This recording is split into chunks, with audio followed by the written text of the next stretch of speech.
Hello everyone, welcome back to my channel. आज मैं फिर हाजिर हो गई हूँ आपके लिए बहुत ही यूज़फुल किचन टिप्स लेकर। आज की हमारी टिप्स बहुत ही ज़्यादा खास होने वाली हैं, तो वीडियो को फुल वॉच कीजिएगा। वीडियो अगर अच्छी लगे तो वीडियो को लाइक और चैनल को सब्सक्राइब करना बिल्कुल मत भूलिएगा। तो चलिए बिना देरी करते हुए आज की टिप शुरू कर लेते हैं। यहाँ पर मैंने ली है इस तरह की जो पॉलीथीन होती है ना, कई बार हमारे जो जेंट्स के अंडरगारमेंट्स आते हैं उसमें ये पॉलीथीन आती है। जैसे कि इसमें ना एक तो टांगने वाला हुक लगा हुआ है, दूसरी ये ट्रांसपेरेंट है। तो ये बहुत ही अच्छा एक हमारा ऑर्गेनाइज़र बनने के लिए बहुत ज़्यादा परफेक्ट है। तो यहाँ पर मैंने एक नाप लगाया है, उसके अकॉर्डिंग हम इसे कट करेंगे। तो इसे कट करने के बाद हम इसका ना अपने किचन में बहुत ज़बरदस्त मतलब यूज़ करने वाले हैं, जिससे ना हमारी एक पॉलीथीन में हमारे किचन की सारी जो इधर उधर फैली हुई चीज़ें होती हैं ना, वो एकदम बढ़िया तरीके से ऑर्गेनाइज हो जाएंगी सिर्फ इस पॉलीथीन में। लेकिन उसे इस तरीके से ऑर्गेनाइज़ करें कि देखने में भी खूबसूरत लगे, और हम जब इसका इस्तेमाल करें तो हमें भी एक, हमारा किचन अगर ऑर्गेनाइज रहता है या सुंदर लगता है तो उससे हमें भी बहुत अच्छा फील होता है। क्योंकि जब भी हम किचन में काम करने जाते हैं तो हमें भी अच्छा लगता है अगर हमारा किचन बहुत अच्छी तरीके से सेट है। अगर वहीं पर फैला हुआ होगा ना तो हमारा भी मन नहीं करेगा उस किचन में काम करने के लिए। लेकिन काम भी हम ही को करना है और उसे हमें सजाना और संवारना भी हम ही को है। तो इसीलिए कुछ टिप्स और ट्रिक्स ट्राई की जाएँ, जिससे कि हमारा काम भी आसान हो जाए और हमारा जो समय है, पैसा है, दोनों चीज़ बच भी जाए। तो देखिए यहाँ पर मैंने कुछ इस तरीके से इतनी मतलब सिर्फ 1 इंच चौड़ी और करीबन 6 इंच के करीब कट लगा दिया है यहाँ पर। बस इतना, ज़्यादा नहीं, हमारा हाथ अंदर नहीं जाना चाहिए, थोड़ा सा कट लगाया है। और इसका हम यूज़ करने वाले हैं हमारे जो किचन में इस तरह की जो ग्रॉसरी पॉलीथीन्स होती हैं ना, उनको लेकर। अब इस तरह की पॉलीथीन हमारे घर में ढेरों आ जाती हैं और हमें इनकी ज़रूरत भी पड़ती है। अगर हम इन्हें बेकार समझ के फेंक देना तो कई टाइम ऐसा होता है कि हमें इनकी ज़रूरत होती है और ये हमारे पास होती नहीं है, तो उस टाइम पर हमें बहुत प्रॉब्लम होती है। तो जितनी भी पॉलीथीन आती है ना, तो मैं तो सबको संभाल कर रख लेती हूँ, क्योंकि हमें भी इनकी बहुत ज़्यादा ज़रूरत होती है। तो लेकिन संभाल के रखने का मतलब ये नहीं है कि आप इन्हें सिलेंडर में लगा दें या फिर जंगले में लगा दें, खिड़की में लगा दें, तो वो बहुत ज़्यादा मैसी लगती हैं, देखने में बहुत ज़्यादा गंदी लगती हैं, और इस तरह ना हमारा किचन भी बहुत ज़्यादा ख़राब लगता है। तो ये सब चीज़ें ना करके आप कुछ अपने हाथों से ही अपने किचन को अगर खूबसूरत बना लेना, और हमारी चीज़ें भी बहुत आसानी से फिर मिल जाती हैं। क्योंकि कई बार ऐसा होता है हम लगा तो देते हैं उन्हें कहीं सिलेंडर में, कहीं कहीं पर, और हम फिर उन्हें बेकार समझ के हम ही फेंक देते हैं, क्योंकि वो देखने में इतनी ज़्यादा जब इकट्ठी हो जाती हैं और गंदी लगने लगती है तो हम ही उन्हें उठाकर फेंक देते हैं। तो ऐसा कुछ ना करना पड़े, इसलिए मैंने यहाँ पर इस पॉलीथीन को कट लगा लिया है। और इस तरह से जब हम पॉलीथीन रखेंगे ना, तो यकीन मानिए देखने के में तो खूबसूरत लगेंगी, आपको इस्तेमाल करने में बहुत आसानी रहेगी। देखिए किस तरह से हमने सारी पॉलीथीन इसमें रख दी हैं। तो इन्हें अब आप कहीं पर भी किचन में टांग दीजिए, जहाँ पर भी आपकी जगह हो। तो मैंने यहाँ पर अपने किचन में इसे टांग दिया है, और उसके बाद इन्हें निकालना बहुत ज़्यादा आसान हो जाता है। तो देखिए जितना आप निकालेंगे ना, बस एक ही पॉलीथीन निकालेंगे आप, एक निकलेगी, दो निकालेंगे, दो निकलेंगी। और देखने में जब आप इसे टांग देंगे तो चाहे कितना भी भर जाए, लेकिन ये ख़राब नहीं लगेगा। तो है ना कमाल की टिप। तो इस तरह से आप अपने किचन में टांग दीजिए इसको, और जब भी आपको ज़रूरत हो आप एक एक करके पॉलीथीन निकाल लीजिए। छोटी सी ट्रिक है, आई होप आपको पसंद आई होगी। चलिए बढ़ते हैं नेक्स्ट टिप की तरफ। नेक्स्ट टिप के लिए यहाँ पर ली है मैंने इस तरह की प्लास्टिक की बेकार पुरानी बॉटल। अब इसमें भी हमें ज़्यादा कुछ नहीं करना है, छोटा सा ये कट लगाएंगे, सिर्फ 4 इंची का, जितनी हमारी फिंगर्स की चौड़ाई होती है ना और लंबाई होती है, बस उतना ही। अब देखते जाइए 2 मिनट के अंदर एक हम बिना कुछ भी किए एक टूल बनाकर तैयार कर लेंगे। तो हमारे जो कबाड़े होते हैं ना, उन्हीं को हम अगर बेकार समझकर फेंक देते हैं तो वही हमारे काम को आसान कर देते हैं। तो यहाँ पर मैंने इस तरीके से इसमें 4 इंची का करीब कट लगा लिया है, और आप चाहे कैंची से लगाइए चाहे चाकू से लगाइए, बस आपको इतना ही इसमें कट लगाना है, इसके अलावा और कुछ नहीं करना है। तो देख सकते हैं आप, ये हमारा कट लगकर हो गया है तैयार। तो चलिए इसका कहाँ पर और किस लिए कैसे इस्तेमाल करेंगे, चलिए वो देख लेते हैं। कई बार ऐसा होता है कि हमारे ना वॉश बेसिन तो होता है, लेकिन वॉश बेसिन के बाहर टंकी नहीं होती, और हमें पोछे के लिए जब पानी लेना होता है ना तो बड़ी प्रॉब्लम होती है। तो उस टाइम पर हम क्या करें जिससे हम अपने पोछे के लिए पानी बहुत आसानी से ले सकें। तो उसी के लिए मैंने इस बॉटल को कट किया है। आप इस तरह की एक बॉटल कट कर लीजिए, और उसके बाद जब भी आपको पानी लेना हो ना तो उस बॉटल को आप इधर लगा दीजिए। और ध्यान रखिएगा बॉटल बड़ी कट कीजिएगा, छोटी मत कट कीजिएगा, क्योंकि वॉश बेसिन में ना बड़ी बॉटल ही फिट होती है। मैंने एक बार छोटी बॉटल कट कर ली थी जो मेरे काम नहीं आई थी। और इस तरह से जब आप लगाएंगे तो आप अपने पोछे के लिए बहुत आसानी से पानी भी ले पाएंगे और आपको कोई परेशानी नहीं होगी। क्योंकि एक एक करके मग भरना और बाल्टी में लेना बहुत ज़्यादा मतलब दिक्कत वाला काम हो जाता है। इस तरह से आप अपनी बाल्टी में बहुत आसानी से पानी ले सकते हैं। छोटी सी ट्रिक है, आई होप आपको ज़रूर पसंद आएगी। चलिए बढ़ते हैं नेक्स्ट टिप की तरफ। नेक्स्ट टिप के लिए मैंने यहाँ पर ले ली हैं ढेर सारी बॉटल्स। कुछ मैंने पहले इनका ऑर्गेनाइज बना लिया था, कुछ मेरी साबित हैं। तो यहाँ पर जितनी भी मेरी ये बॉटल्स हैं ना, सबका ऊपर वाला पार्ट मैंने कट कर दिया है। अब इनको कट करने के लिए हमें ज़्यादा कुछ नहीं करना है। इनको हमें आधा आधा बॉटल को कट कर कर एक एक स्ट्रिप छोड़ देनी है इसमें, कुछ इस तरह से। इतनी चौड़ी चौड़ी आपको एक एक स्ट्रिप चारों बॉटल्स में छोड़कर और ऊपर वाला आधा आधा बॉटल का पार्ट हमें कट कर देना है। इसी से हम एक बहुत ज़्यादा यूज़फुल ऑर्गेनाइज़र बनाने वाले हैं, जो कि मल्टीपर्पज़ आपके काम आने वाला है और जो देखने में भी बहुत खूबसूरत लगेगा और आपको ज़्यादा कुछ नहीं करना पड़ेगा। देखिए चारों बॉटल्स मैंने कट कर ली हैं।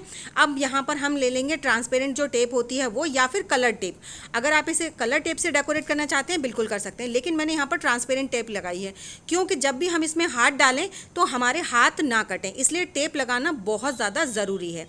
क्योंकि अगर हम टेप नहीं लगाएंगे तो इसकी किनारी इतनी ज़्यादा शार्प होती हैं कि आपका हाथ ज़रा सी देर में कट सकता है। तो आप चारों बॉटल्स में ना टेप ज़रूर लगा लीजिएगा। अगर आपके पास पतली टेप है पतली लगा लीजिए, मोटी टेप है तो मोटी लगा लीजिए। जो भी टेप है आपके पास आप ज़रूर लगा लीजिए, और जिससे ना हमारा बिल्कुल परफेक्ट तरीके से ऑर्गेनाइज़र यूज़ करने में हमें आसानी रहेगी।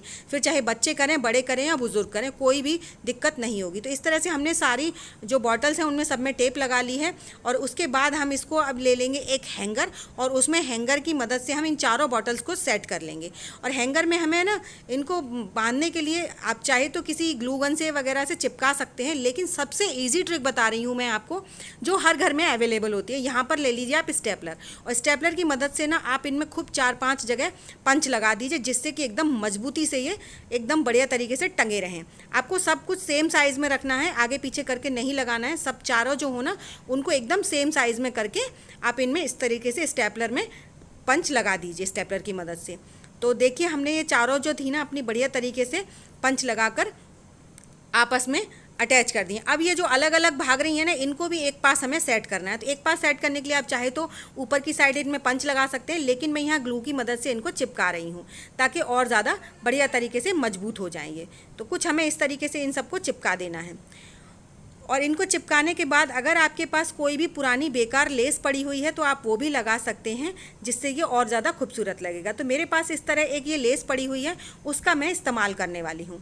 मैं इसको अच्छी तरह से चारों बॉटल्स को ऊपर वाली साइड में कवर कर दूँगी। अगर आपके पास एक्स्ट्रा लेस है तो आप नीचे ऊपर दोनों साइड लगा सकते हैं। मेरे पास ये थोड़ा सा टुकड़ा पड़ा हुआ था, जिसकी मदद से मैंने इसे ऊपर की तरफ लगा दिया है।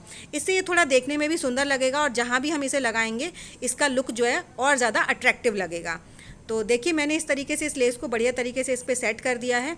आप लोग भी इस तरीके से लगा सकते हैं। और ये टूल ना हमारे बच्चे बड़े सबके काम आने वाला है, चाहे आप इसे किचन में यूज़ कीजिए, बाथरूम में यूज़ कीजिए, या फिर अपने बच्चों के कमरे में यूज़ कीजिए। तो मैं यहाँ पर अपने इसे किचन में यूज़ करने वाली हूँ, और किस लिए और किस तरीके से यूज़ करने वाली हूँ चलिए वो देख लेते हैं। यहाँ पर मैंने अपने किचन में इसे हैंग कर दिया है, और जिसमें कि आप अपनी कटलरी वगैरह सब कुछ रख सकते हैं। चाहे आप इसमें अपने नाइफ़ रखिए या कैंची रखिए, कुछ भी रखिए, चाकू रखिए या फिर चम्मच रखिए, कुछ भी रखिए आप इसमें। और ये इतना ज़्यादा मजबूत है, आप इसमें कितना भी वज़न रख दीजिए कोई दिक्कत नहीं होगी।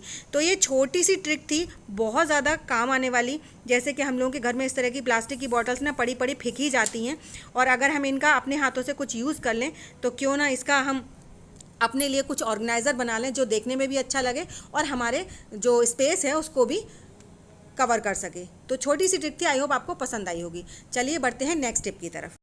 तो जो मेरी नेक्स्ट टिप है वो है हमारी किचन सिंक को लेकर। किचन सिंक में ना आपने कभी देखा होगा, जब भी हमारी किचन सिंक चौक हो जाती है तो 99% लोग क्या करते हैं, इस तरह की एक लकड़ी वगैरह या सिंक वगैरह की मदद से इसके अंदर बाहर कर देते हैं, जिससे इसका जो गंदगी है ना वो आगे ड्रेनेज पाइप में चली जाती है, जिससे वो आगे जाके चौक हो जाती है।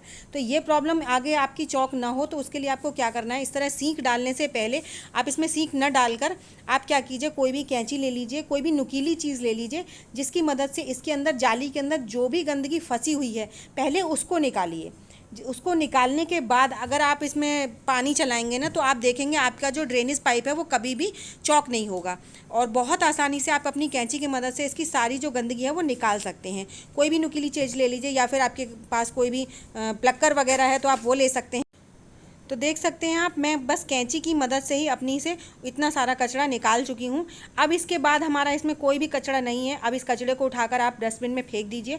उसके बाद आप इसमें पाइप में पानी चला दीजिए, और चाहे तो आप इसमें कोई भी सींक या फिर लकड़ी की मदद से उसमें जो ड्रेनेज पाइप है डाल दीजिए, जिसके बाद इसमें अगर कोई भी थोड़ा बहुत बारीक कचरा बचा होगा वो निकल जाएगा।